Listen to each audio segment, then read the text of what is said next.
Bienvenue sur RLP pour notre rubrique Culture Éclair. Une demi-heure d'échange, de partage, de passion, d'idées de sortie et tout simplement de plaisir. Bonjour et bienvenue sur RLP pour notre rubrique Culture Éclair. Aujourd'hui, nous avons Emma à la technique, Valérie au micro et notre invité Jean-Paul Tribou, directeur artistique du Festival des Jeux et du Théâtre de Sarlat. Bonjour Jean-Paul. Bonjour à tous. Le 73e Festival des Jeux et du Théâtre de Sarlat a démarré il y a quelques jours pour prendre fin le 2 août. Je vous propose que l'on fasse un retour sur les belles soirées, les bons moments et les jolis lieux, puis nous mettrons l'eau à la bouche pour les prochains spectacles. Sarlat, c'est à la fois du théâtre classique, de grandes œuvres, du boulevard, du contemporain, du spectacle musical et des pièces qui ont reçu des Molières. Vous avez ouvert le festival avec Oublie-moi, qui a reçu 4 Molières en 2023. C'est un cadeau d'ouverture. Oui, c'est vrai que c'est un très joli spectacle. Moi, je l'ai vu, bien évidemment, à la création. J'ai souhaité tout de suite qu'il vienne à Sarlat, mais vous savez, le spectacle vivant, parfois, c'est compliqué. Il s'agit qu'un comédien ou une comédienne ne soit pas libre, etc. Et puis, c'est pas comme un film qu'on a toujours la copie disponible. En revanche, cette année, on a réussi à faire venir Oublie-moi, et bien, avec une année de décalage, et les spectateurs sarladais ont apprécié au maximum ce spectacle qui a été très très bien accueilli pour l'ouverture du festival. C'est vrai qu'il y a aussi une difficulté qui est celle de faire venir les pièces de théâtre, les acteurs pendant le festival d'Avignon. C'est vrai que nous sommes à peu près dans les mêmes dates.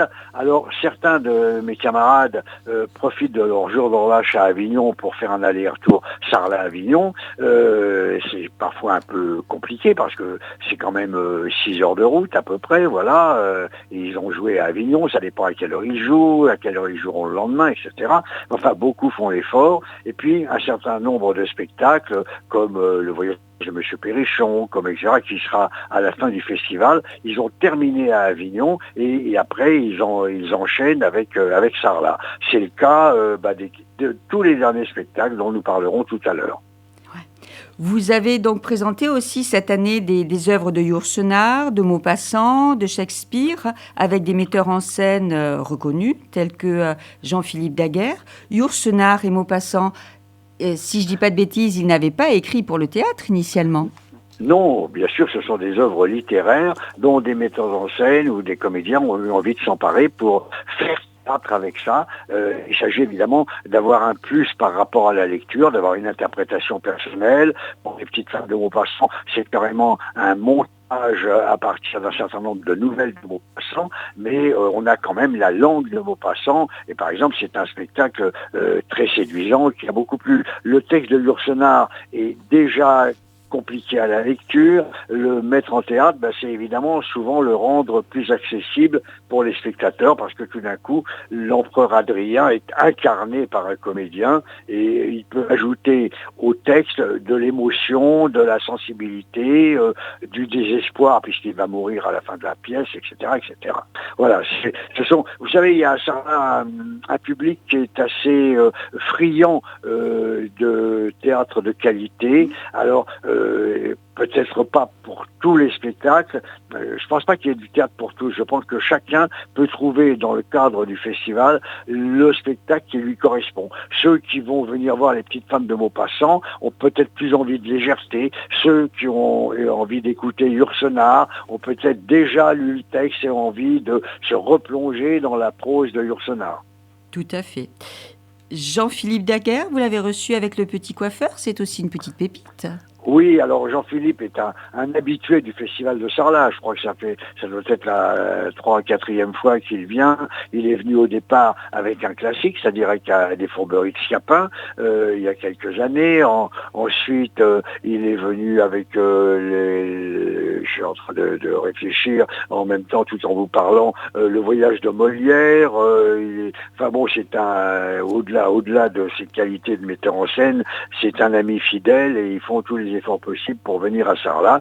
Et là, c'est vrai qu'on a joué avant-hier ce Petit Coiffeur qui avait aussi été récompensé par quelques Molières et ça a été accueilli très chaleureusement par le public. Du spectacle musical, toujours une soirée spectacle musical tous les ans ? Alors comme Bach, effectivement, avec Bach écrit comme Jean-Sébastien et non pas comme le retour, hein, voilà, pas comme Flashback. Alors c'est un peu particulier parce que j'ai parfois du théâtre musical. Là, c'est de la musique théâtralisée, au contraire.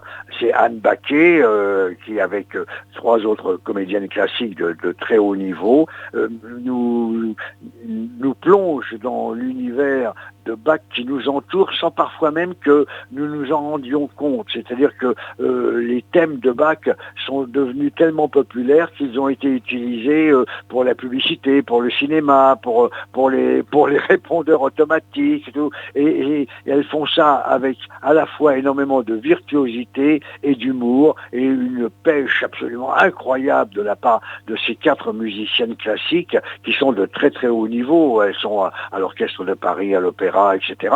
Et là, c'est une sorte de divertissement où elles ont eu à la fin une ovation debout de la part du public, heureux d'avoir entendu, reconnu, retrouvé les mélodies de Bach d'une manière tellement ludique et agréable que ils ont eu la sensation à la fois d'assister à un concert et à une performance théâtrale.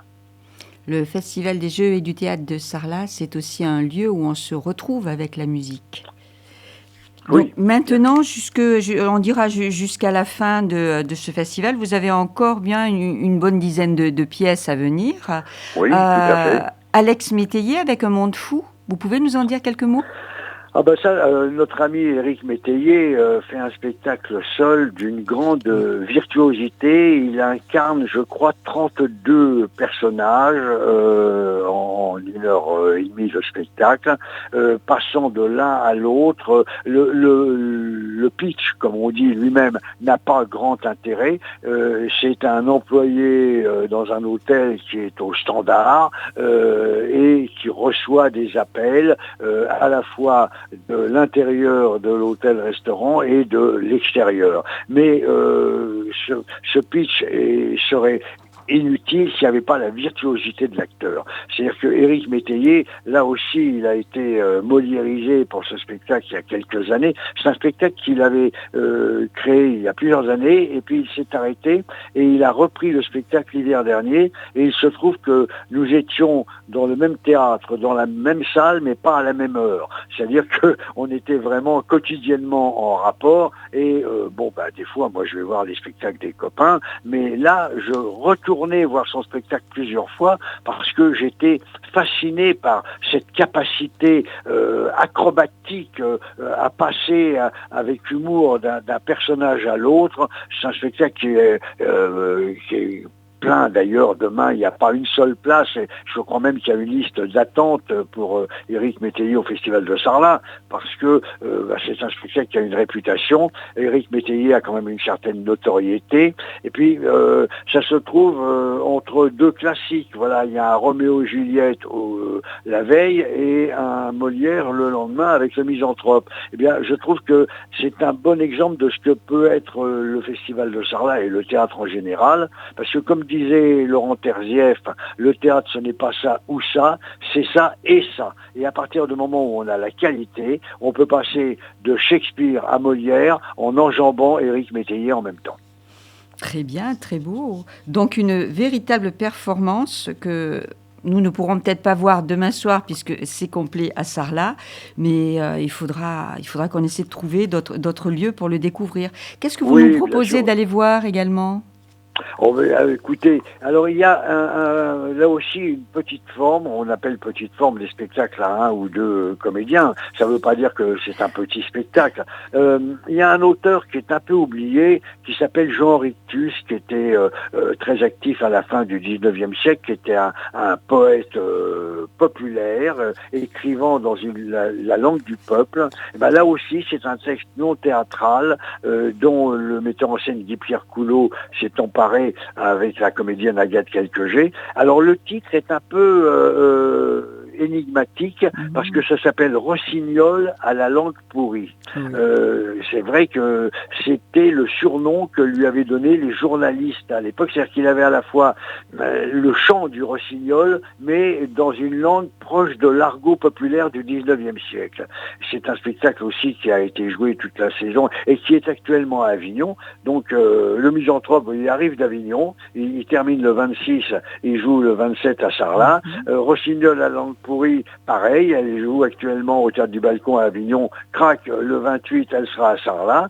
Et puis évidemment, le Neveu de Rameau, ce texte de Diderot que l'on connaît, qui est un texte philosophique, où deux comédiens et un claveciniste, là aussi, donne un relief incroyable aux mots de Diderot, ce personnage qui va à saut et à gambade dans la pensée, mais qui est toujours étonnant de pertinence. Alors donc c'est un face-à-face entre un philosophe, donc une pensée bien organisée, bien classique, qui représenterait plutôt Diderot, et puis ce neveu de Rameau, Rameau étant le musicien, qui est un personnage à la limite entre un clochard et un philosophe céleste.